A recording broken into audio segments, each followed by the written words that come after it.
গতকালকের ভিডিওতে আপনারা দেখেছিলেন আমাদের বড়বাবুকে প্রণাম করিয়ে আবার গাড়িতে বসিয়ে রেখেছিল, তার কারণ বিজয়ের শাশুড়ি মা এসে পৌঁছায়নি। আর আজকের ভিডিওতে আপনারা দেখতে পাচ্ছেন বিজয়ের শাশুড়ি মা কিন্তু অলরেডি এসে গাড়ি থেকে নামিয়ে জামাইকে এখন ঘরে তোলার জন্য বরণ করছে। আর আজকে এই বরণের সিনে এখানে কিন্তু অনেক মজাদার মজাদার ঘটনা, অনেক কিছু ঘটবে, সেগুলো আপনারা ভিডিওতে আগে দেখতে পাবেন। তো ভিডিওটা কন্টিনিউ করুন।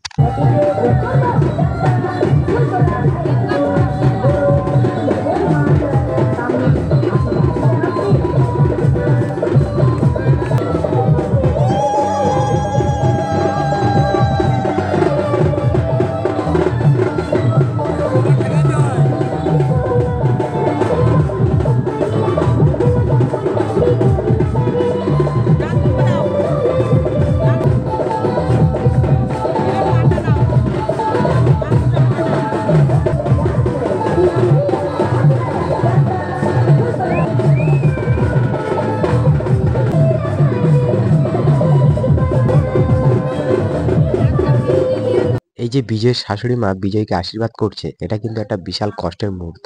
তার কারণ কি বলুন তো, সে কিন্তু মনে মনে ভাবছে জামাই এসেছে মানে আজকে কিন্তু আমার মেয়েকে নিয়ে চলে যাবে, যেটা সারা জীবনের জন্য। আর একটা মেয়েকে ছোট থেকে বড় করে তারপরে হঠাৎ করে চলে গেলে কতটা কষ্ট হয় সেটা একমাত্র মায়েরা বোঝে।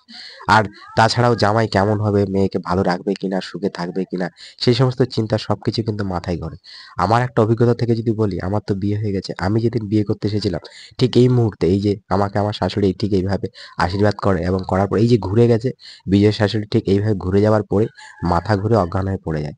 যেটা খুব বাজে এক্সপিরিয়েন্স আমার একটা ছিল। কারণ সেই দিন আমার নিজেরই খারাপ লাগছিল যে কতটা কষ্ট পেয়েছিল, কতটা টেনশন মাথায় ঘুরছিল, যার কারণে সে অজ্ঞান হয়ে গেছিল। তো যাই হোক, কিন্তু এগুলো কিছু করার আমাদের থাকে না, এটাই বাস্তব। আর এটাকে আমাদেরকে মেনে নিতে হবে।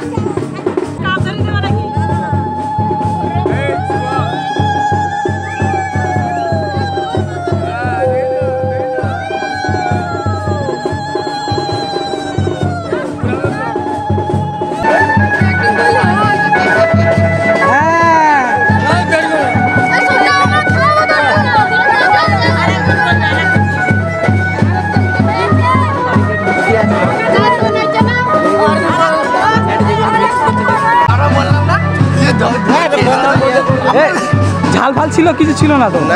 এখানে একটা ঘটনা ঘটেছে যেটা আমি ক্যাপচার করতে পারিনি, তার কারণ এত ভিড়, আমি বাইরে বেরিয়ে গেছিলাম। অ্যাকচুয়ালি যে শালিগুলো পেছন থেকে বলছিল আমরা খাবো আমরা খাবো, ওরা মিষ্টিতে লবণ ঝাল ইত্যাদি মাখিয়ে নিয়ে এসেছিল আর বিজয়কে কিন্তু খাওয়ানোর চেষ্টা করেছিল। বাট আমরা কিন্তু সেটা হতে দেইনি। আমরা মানে বিয়ে করতে গেলে কত ঝামেলা, এই যে এখন জামাইকে বসতে দিয়ে সেই জায়গাটা আমাদেরকে চেক করে দেখতে হচ্ছে। তার কারণ এই যে অনেক সময় সেফটি পিন, সুই ইত্যাদি সব শালিরা দিয়ে রাখে। কে আছে লাইন ক্লিয়ার, বুঝলি? এই জুতোটা ঠিক করে রাখ। তোমরা নবাত আবার দেখাতে কি কি প্লেন জালটা তো থাকো, ওটা নিয়েছে। এটা খাতি কাপড় টাপড় কি আছে অল্প একটু করে না সব খাতি না না। এবার চলেছে জল খাওয়া পর্ব। আর জলের মধ্যে কিন্তু ঝাল, নুন, তিতা ইত্যাদি ইত্যাদি সব মাখিয়ে শালিরা নিয়ে এসছে তাদের জামাইবাবুকে খাওয়ানোর জন্য। এটাও কিন্তু একটা মজার মুহূর্ত আর একটা মজার একটা কম্পিটিশন। দেখা যাক কি হয়। আমাদের হাতে গ্লাস খাবে তো খানা খানা তুই আপনি খেয়ে আমার দিদা আমি খায় খানা কি আপনাদের কি হবে না খাও না খেতে দে। আরে কেউ হাত দিলে ধরে না এখানে খাতে হবে। এই হাতটা ধরে জলটা নিচে হবে না। তুই কেউ হাত দেবো না, খাতে ধরে যাবে না। না যাই বসে চল ফাইনাল খাও। ঠিক আছে, আচ্ছা হাত দিলে হবে হাত তো হাত দিচ্ছি না। হাত দিনা জল খাবে। খাইনি খাইনি যাইনি যাইনি খাইনি না তুই খাইনি যাইনি খাতে হবে যাইবো তুই খাতে আছে বলছি না না কারেক্ট খাতে হবে খাও তাহলে তুমি আমার জায়গা এখনো জল খাই না তোমার জন্য পড়ে যাবে গায়ে পড়ে যাবে, গায়ে গায়ে পড়ে তুমি খেয়েছো আস্তে আস্তে আস্তে ঝামেলা করো না। কি আছে বাস ঠিক আছে ঠিক আছে। তুমি বাস হ্যাঁ, আমি তো সব খাবো। দাঁড়াও, তোমাদেরও খেতে হবে। আমরা করেছি আমরা করেছি জল খাওয়া খাওয়ি নিয়ে কিন্তু শালিদের সাথে প্রায় প্রচুর একটা গন্ডগোল বেঁধে যায়। মানে বিজয় একটা গ্লাসে জল খায়, ওরা বলে আরো খেতে হবে, কিন্তু আমাদের বরের বোনায় বিজয় সবাই বলে তোমাদেরকেও একটা খেতে হবে, আর ওরা খেতে চায় না। লাস্টে আমি ওদেরকে অনেক কথা বলি এবং আমাকে লাস্টে আমি নিজেই ফেসে যাই। মানে আমাকে লাস্টে 2 গ্লাস জল খাওয়ানোর চেষ্টা করে। আমি অবশ্য খাইনি, আমি জলগুলো নিয়ে ফেলে দিয়েছিলাম। তো সেটা বড় কথা নয়, কিন্তু এই মুহূর্তটা কিন্তু একটা বিশাল ফানি মুহূর্ত। গ্লাসের মধ্যে হাত দেয়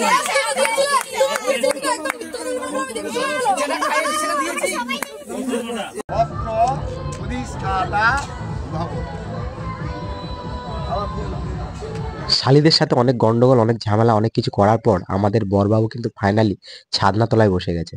আর এখন কিছুক্ষণ পরেই হয়তো আমাদের বৌদিও চলে আসবে, সেটা আপনারা দেখতে পাবেন। তো তার আগে আমি আপনাদের কাছে একটু ক্ষমা চেয়ে নেবো, তার কারণ আমার ভয়েস ওভারটা হয়তো ক্লিয়ার হচ্ছে না, তার কারণ আমার অলরেডি ঠান্ডা লেগে আছে।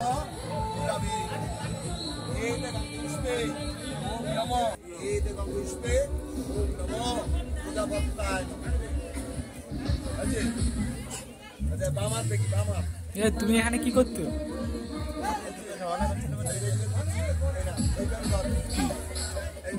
তো অবশেষে আমাদের নতুন বৌদি কিন্তু চলে আসলো। আর আমি আপনাদের কি বলবো, বৌদি যে বাড়ি থেকে বার করবে বৌদির বোনাইরা, সেই শটটা নেওয়ার জন্য বৌদিদের দরজার সামনে কম করে 10 থেকে 20 মিনিট দাঁড়িয়েছিলাম। বাট 10-20 মিনিটের মধ্যে বৌদি বেরোলো না। তারপরে কিছুক্ষণের জন্য আমি একটু এই প্যান্ডেলের দিকে আসলাম কথা বলার জন্য, আর তার মধ্যেই দেখি বৌদি বার হয়ে গেল। ভুল করে আমার সেই শটটা নেওয়া হলো না। বাস, কি আর করবো, কিছু করার নেই। এখন মোটামুটি ছাদনাতলায় চলে এসেছে দুজনেই। আর এখন কি সব নিয়ম কানুন আছে মানে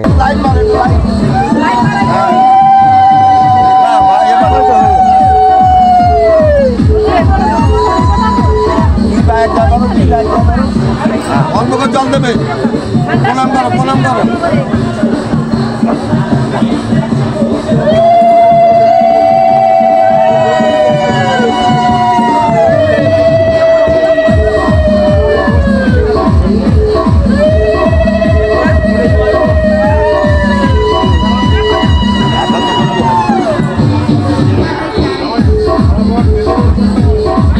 বাবা দুপা করো তো,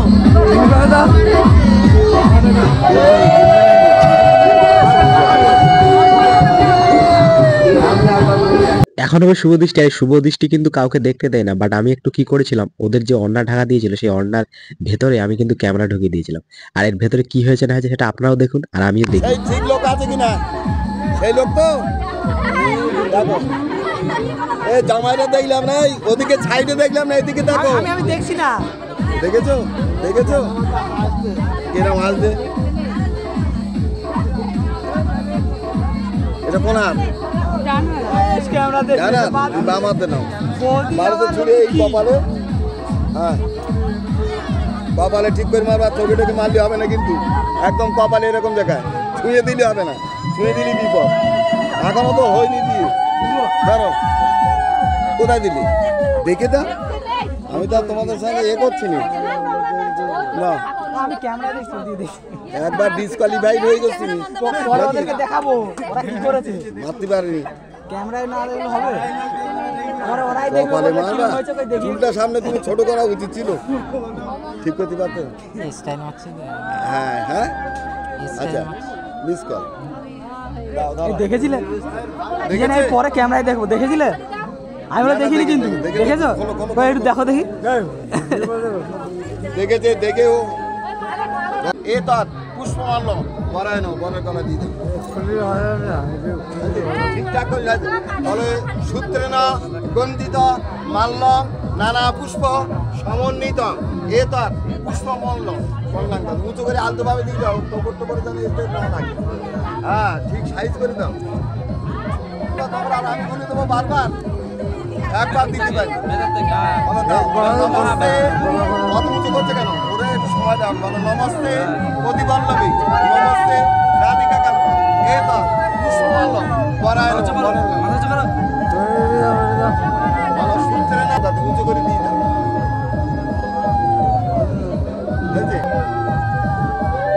ভালো করে সাইজ করে রাখো, ওটা জড়িয়ে জড়িয়ে গেছে, তুমি সাইজ করছো কেন? যার মালা সে কর। ফলে সূত্রে না গন্ধিত মাল্য নানা পুষ্প সমন্বিত এ তর পুষ্পমাল্য বললাম, তাহলে উঁচু করে আলতো পাবে, একদম সাইজ করতে হবে। ক্যামেরা যেন মালা তুমি তোমার সাইজ করে নিতে উপকার করছো। এই ধরো, আমাদের লোক তো ওখান থেকে কারা এরা? একা একা খেতে ঢুকে গেছি, এরা কারা? হ্যাঁ, একবারও জিজ্ঞাসা করিনি যে যা খাবার। কল করবা তো, কল তো করতে পারো। ফোন কোথায়?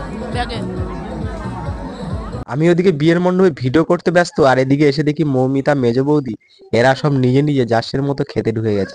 আমাকে একবারও বলার কথাও প্রয়োজন মনে করে নি এরা। হ্যাঁ, কি আরেকবার বলো।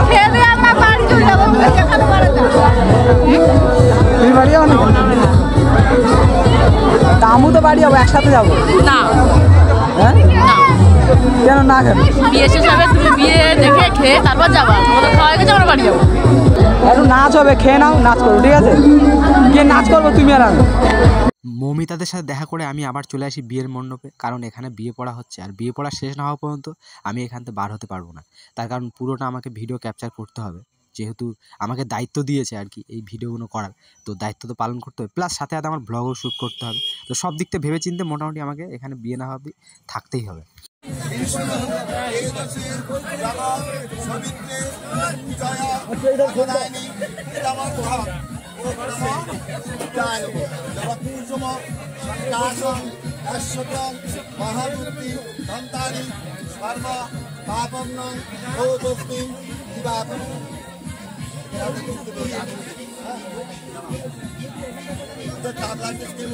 তো ফ্রেন্ড, বিয়ে তো ওইদিকে পড়া চলছে আর আমি সেই ভাগে চলে এসেছি খেতে। তার কারণ একটা সমস্যা হয়ে গেছে, আমার যে ক্যামেরাম্যান মানে আমার শফিক ভাই, ও আমার জন্য না খেয়ে ওয়েট করছিল, আর ওকে তাড়াতাড়ি বাড়ি যেতে হতো। তার কারণ কি, সকালে ওকে আর বিকাশকে আমি দুটো দায়িত্ব দিয়েছি, ফার্স্ট ভরে গিয়ে সেই জিনিসগুলো আনতে হবে, মানে আমাদের বাজারে কিছু জিনিস বাকি ছিল সেইগুলো ওদেরকে দায়িত্ব দিয়েছি, আর সেটা ফার্স্ট ভরেই লাগবে।